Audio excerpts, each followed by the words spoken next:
Pernah merasa nyerah nggak pas awal-awal atau? Kalau nyerah sih kebetulan enggak, karena memang sudah terplanning ya.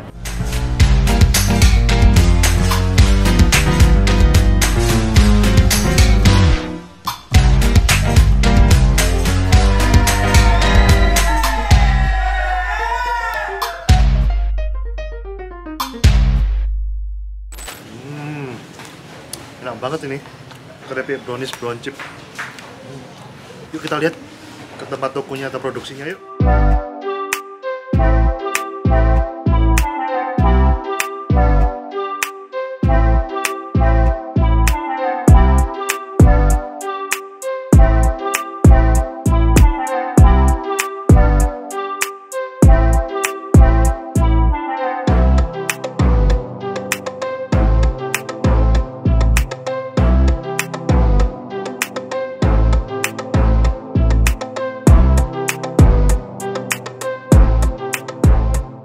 Assalamualaikum.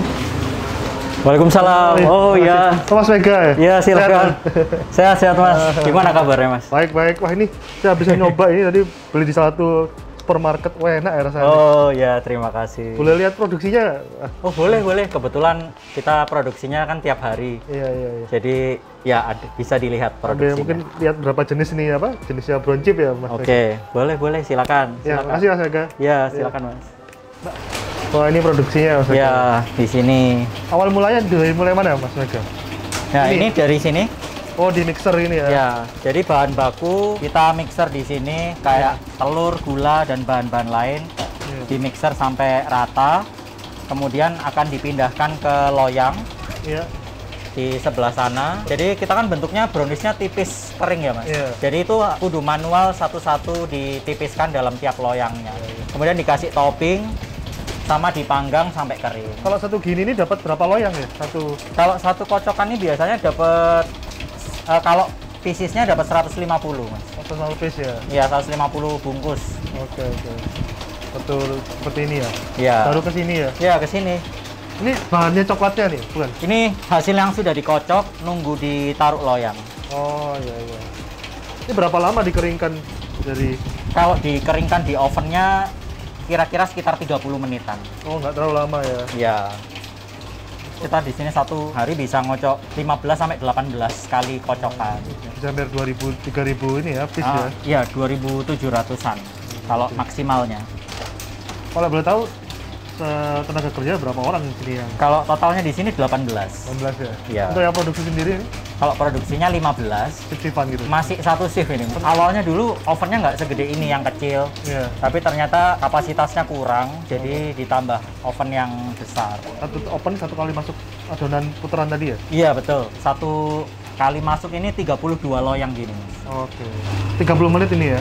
Iya. Totalnya 30 menit.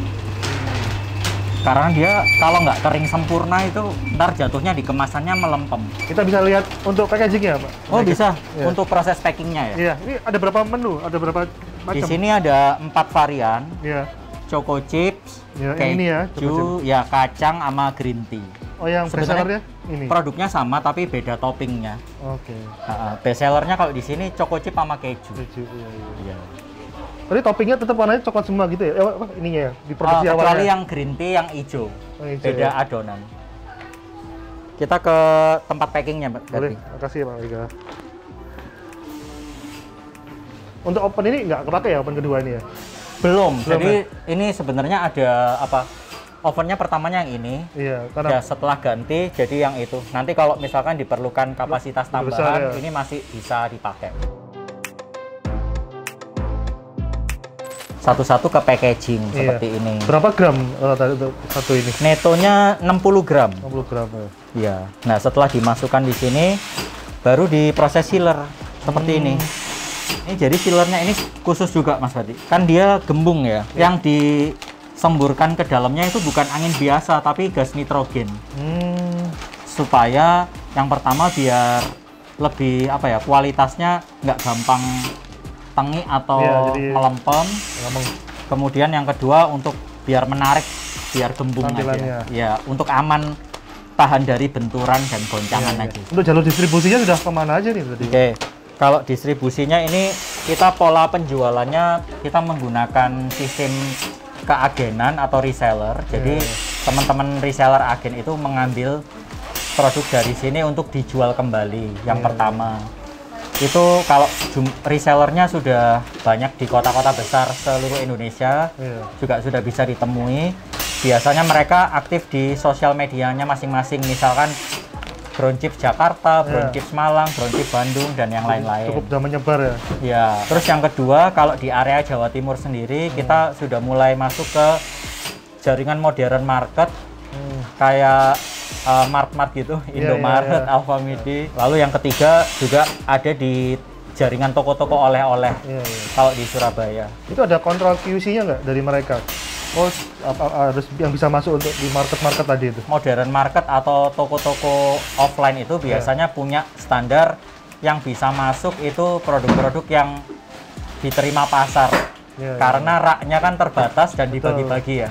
Bahkan ada juga yang raknya itu berbayar gitu. Berarti intinya produk ini sudah luar biasa di market apa? Di pasar, sehingga pasar modern pun juga bisa alhamdulillah bisa diterima dengan baik sama pasarnya. Ini sekarang ngobrol-ngobrol apa? Diskusi tentang ingin tahu suksesnya awal mulai seperti apa, Pak? Ayo silakan. Makasih dari Pak Mega, kita diajak keliling untuk lihat apa produksi sama packagingnya. Tapi mungkin buat teman-teman muda yang ingin tahu, mungkin awal mulanya usaha atau masuk ke bisnis ini gimana ceritanya? Awal mulanya itu sebenarnya dari 2011 Mas Ferdi. Udah lama ya, 9 tahun lalu ya? Ya, 9 tahun yang lalu itu awalnya itu resign dari perusahaan. Mungkin waktu itu usia tahun 2011 itu 25. Nah itu udah ada kepinginan buat kayaknya kok kerja ini kurang cocok, kerja itu enak tapi kurang cocok. Jadi mau coba ke arah wira swasta atau wirausaha. Nah awalnya itu kita ini Mas menemukan kue brownies itu hasil dari riset kayak di keliling di jalan, di di rumah sakit, di bandara, jenis makanan apa yang paling banyak dibawa orang atau ditenteng orang. Ternyata waktu itu hasil survei saya munculnya nomor 1 buah-buahan, nomor 2 itu kue brownies kukus waktu itu. Setelah itu mungkin kita putuskan, oh ya udah kita jualan kue brownies aja. Soalnya paling banyak dibawa orang sama semua orang Indonesia nih sudah tahu kue brownies kan. Betul. Jadi awal mulanya brownies kukus itu ya? Awalnya brownies panggang. Langsung dengan merek ini? Bukan, mereknya Mr. Brownies waktu itu. Nah, kan namanya usaha ada naik turun ya? Iya, ada naik turunnya. Mungkin buat teman-teman nanti tahunya naik turun nih yang bagian serunya nih. Ya, jadi 2011, 2012 awal mulai usaha itu dengan sendirian. Di tahun awal memulai itu kayak nggak terjadi sama sekali karena saya yang beli bahan bakunya sendiri, yang bikin kuenya, yang kirim, yang melayani orang itu sendiri. Itu pas jual pertamanya itu langsung jual kayak model toko itu atau seperti apa? Enggak, jadi dari awal kita jualannya pakai HP nih Mas Ferdi. Jadi waktu itu ya zamannya BlackBerry, jualannya di BlackBerry, Facebook, Twitter. Kalau boleh tahu sales bulan pertama berapa? Ini biar teman-teman tahu ini. Sales bulan pertama kalau saya pernah yang inget itu 3-5 jutaan baru. Dan itu omset dari berat sekali tuh ya buat nutup ya. Banget. Padahal sebelum memutuskan resign kan dari kerjaan sebelumnya gajinya mungkin lebih di atas itu banget kan. Pernah merasa nyerah nggak pas awal-awal atau?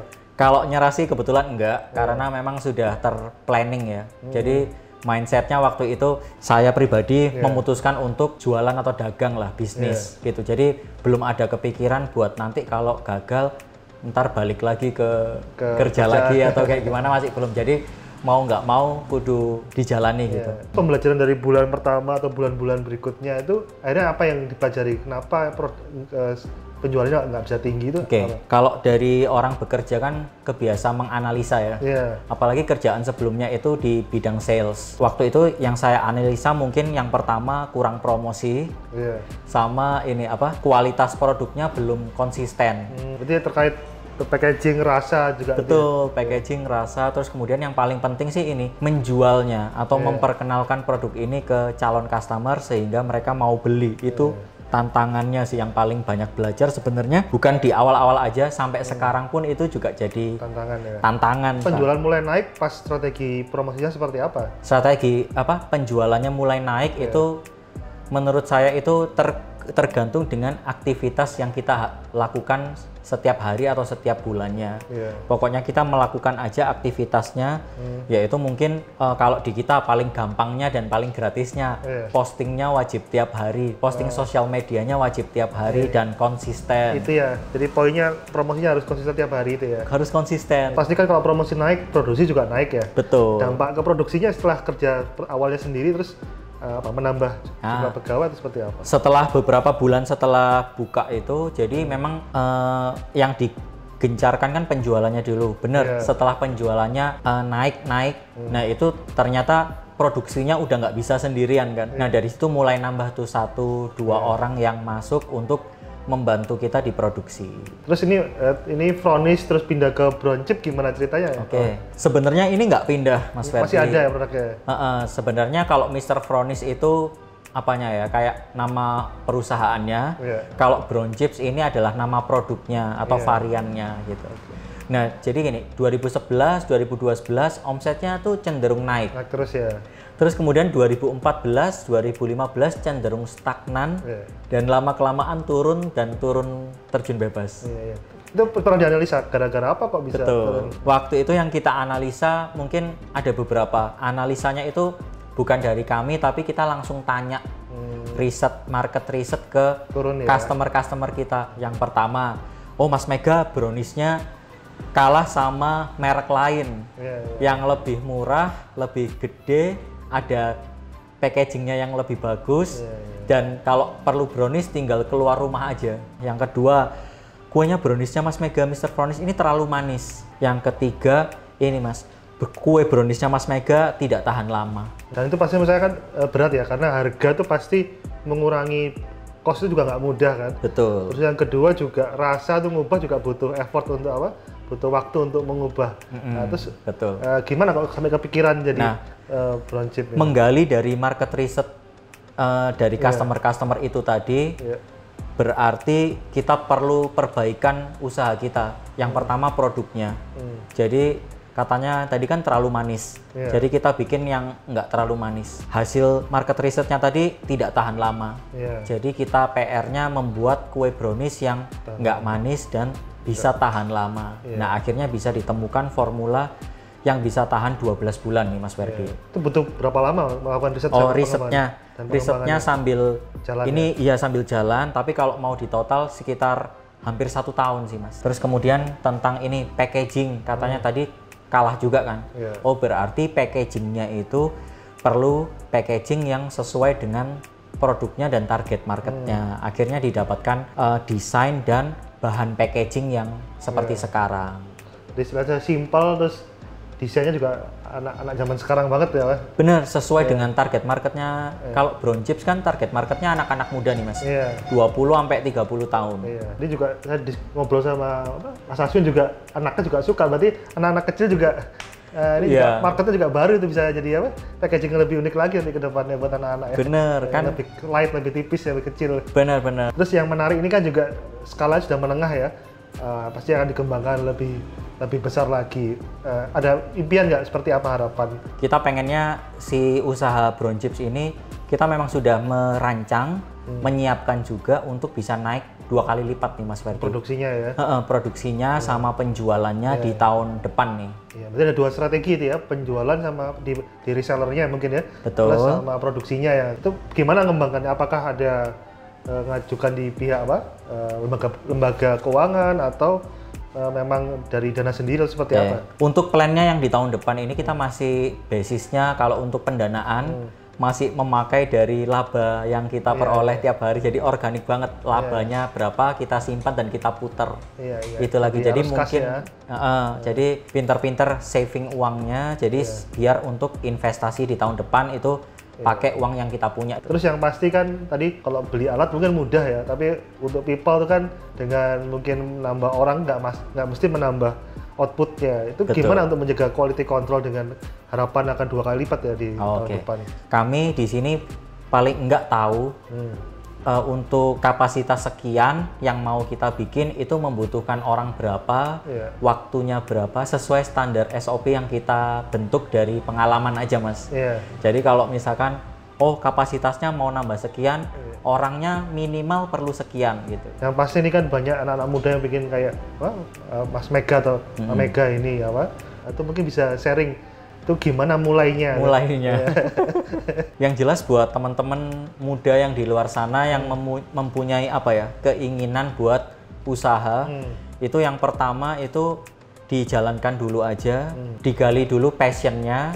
Kalau passionnya itu memungkinkan untuk dijadikan bisnis, silahkan. Tapi kalau passionnya belum memungkinkan, berarti mungkin harus cari bidang-bidang yang paling gampang dibisnisin gitu. Mungkin bisa belajar dulu, mengamati, atau paling gampang gini, bisa jadi reseller atau dropshipper. Teman-teman bisa juga. Jadi kan nggak repot produksi, nggak repot produk apa yang dijual tuh nggak repot. Sambil kita belajar jualannya, cara mengambil info juga di sini reseller juga margin juga cukup lumayan ya. Jadi kalau teman-teman mau jadi resellernya dropship juga bisa sih sebenarnya Bisa banget. Kalau yang mau usaha tapi bingung, ya dropship ini jadi salah satunya buat batu pijakan awal gitu. Ntar kalau bisa jualan yang produk yang lain silahkan aja. Jadi alamatnya bisa di sini. Di sini ya.